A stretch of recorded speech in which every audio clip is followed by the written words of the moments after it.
Olá, amigos do canal Anatomia Vida. Sou a professora Giancarla Bernal e hoje eu trouxe uma videoaula para vocês sobre o sistema circulatório. Nessa videoaula eu vou abordar sobre o coração e sobre os vasos sanguíneos. Antes de começar, pessoal, gostaria de pedir para vocês deixarem um like aí para apoiar as videoaulas do canal. Vocês não sabem como isso é importante para a evolução e desenvolvimento desse canal. Então façam isso, por favor. Bom, pessoal, vamos lá então. Bom, o sistema circulatório, ele é dividido em sistema cardiocirculatório e sistema linfático, sendo que o sistema cardiocirculatório é composto pelo coração e vasos sanguíneos, enquanto o sistema linfático é composto por linfonodos e vasos linfáticos. O sistema cardiocirculatório, então, ele tem aí o sangue, que vai ser transportado através dos vasos sanguíneos devido à impulsação realizada aí pelo coração. Eu vou abordar um pouco mais sobre isso.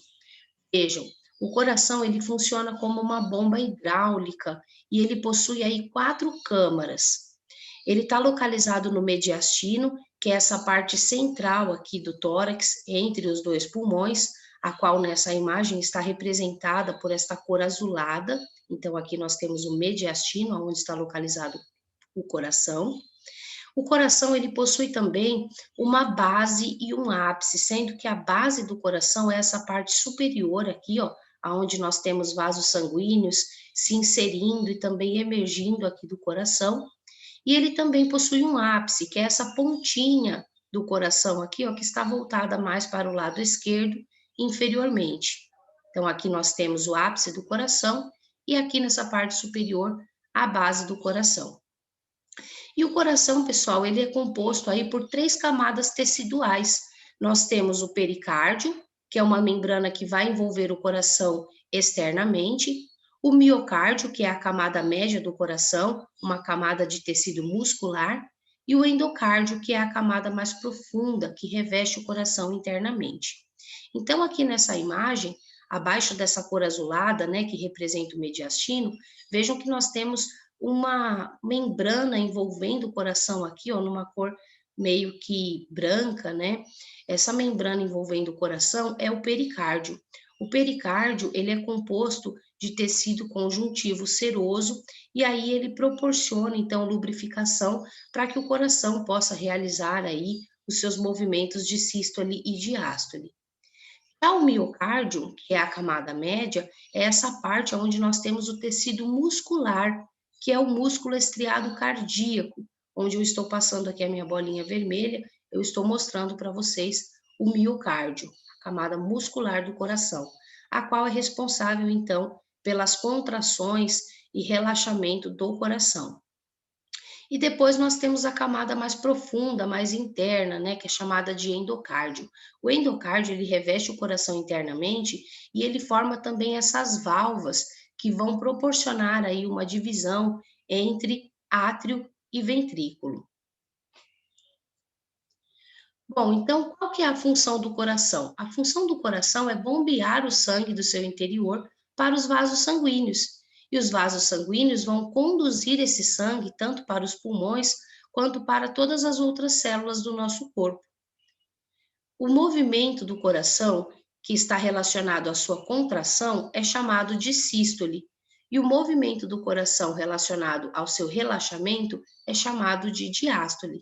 Então, o coração, quando se contrai, ele está realizando uma sístole. E quando ele relaxa, ele está realizando uma diástole.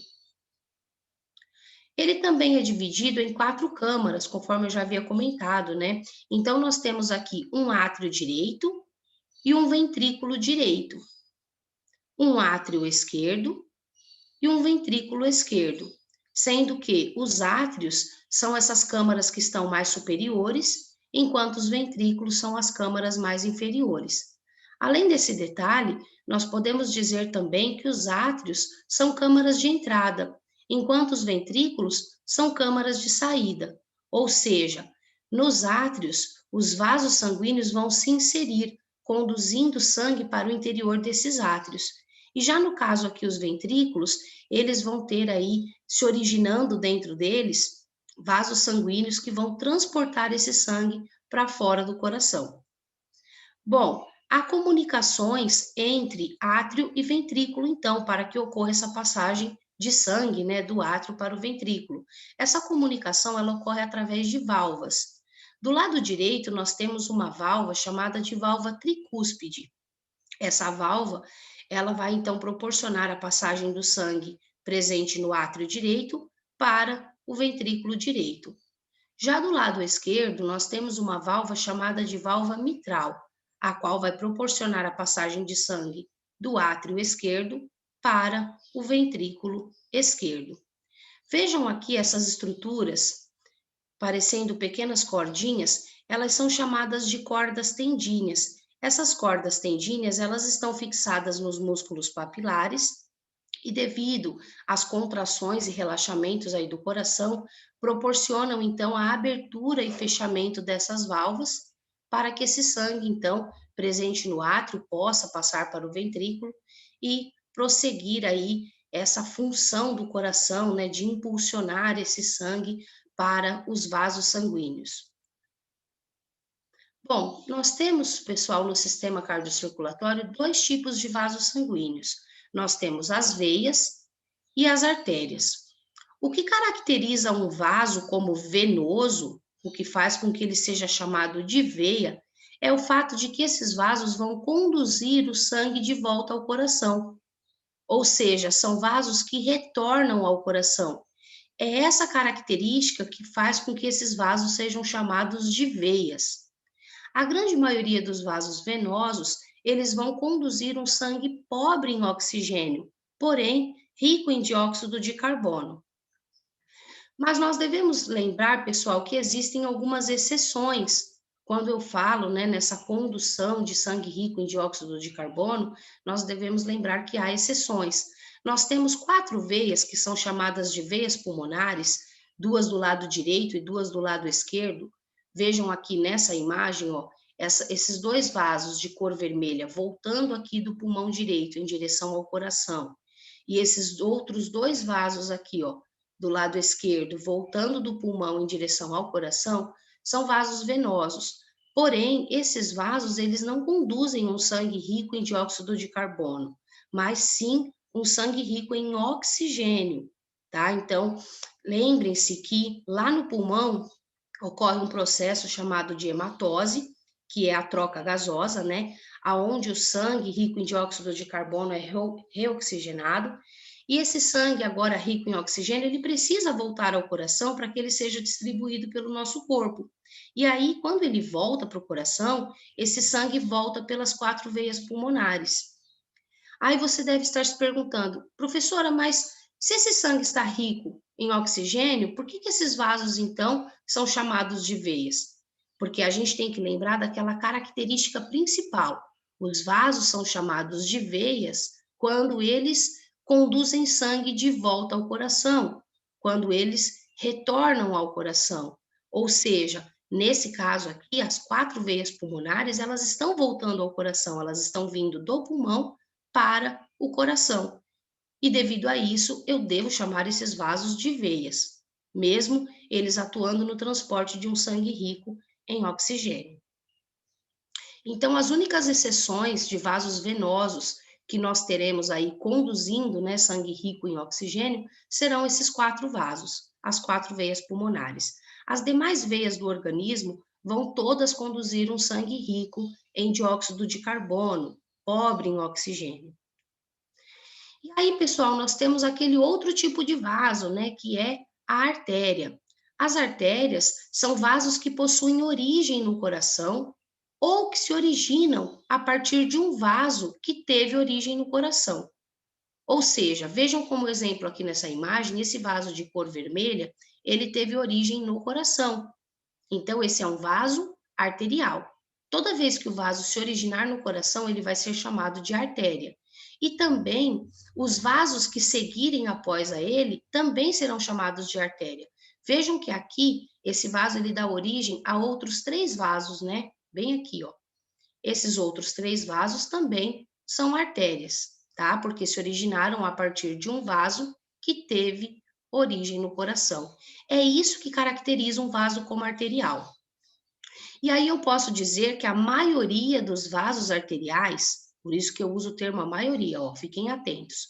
A maioria dos vasos arteriais vão conduzir um sangue rico em oxigênio e pobre em dióxido de carbono.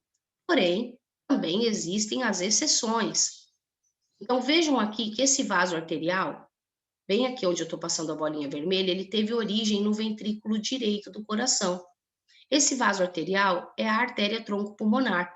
Quando chega aqui na base do coração, ela se divide e forma as duas artérias pulmonares. Todos esses três vasos são vasos arteriais. Por quê?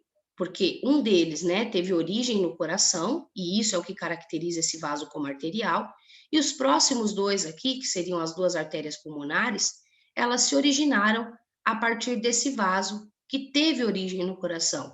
Então, devido a isso, eu chamo esses vasos de artérias. Porém, essas são as três exceções que nós temos aí de vasos arteriais conduzindo um sangue pobre em oxigênio, porém rico em dióxido de carbono. Tá? Então, como exceção de artéria conduzindo sangue rico em dióxido de carbono, nós temos a artéria tronco-pulmonar e as artérias pulmonares. E essas são as únicas exceções. As demais artérias do organismo vão atuar com um sangue rico em oxigênio.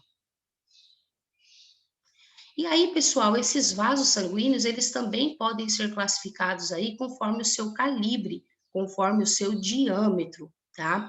Então, quanto mais calibroso o vaso for, eu vou chamar de veia ou de artéria, né? Conforme o tipo de vaso. E aí nós podemos observar aqui um exemplo nessa imagem do lado.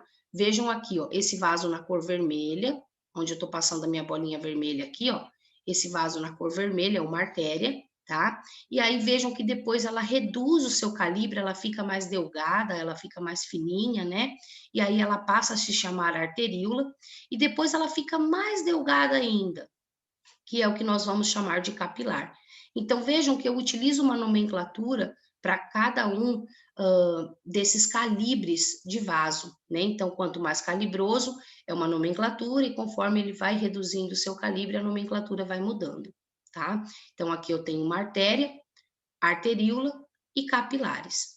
A mesma coisa acontece com as veias. Então, vejam que aqui eu tenho uma veia, que é um vaso mais calibroso, depois ele reduz o calibre e aí ele passa a se chamar vênula, e quando ele reduz ainda mais o seu calibre, fica bem delgado, eu vou chamar de capilar. Bom, pessoal, então o sistema cardiocirculatório ele vai atuar aí na manutenção da vida do organismo através do transporte de nutrientes, toxinas, oxigênio, gás carbônico, resíduos que entram e saem das células, além de atuar também na regulação do pH e da temperatura corporal.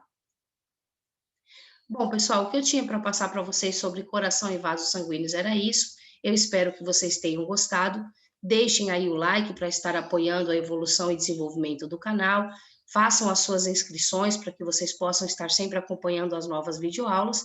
E até uma próxima. Tchau, tchau.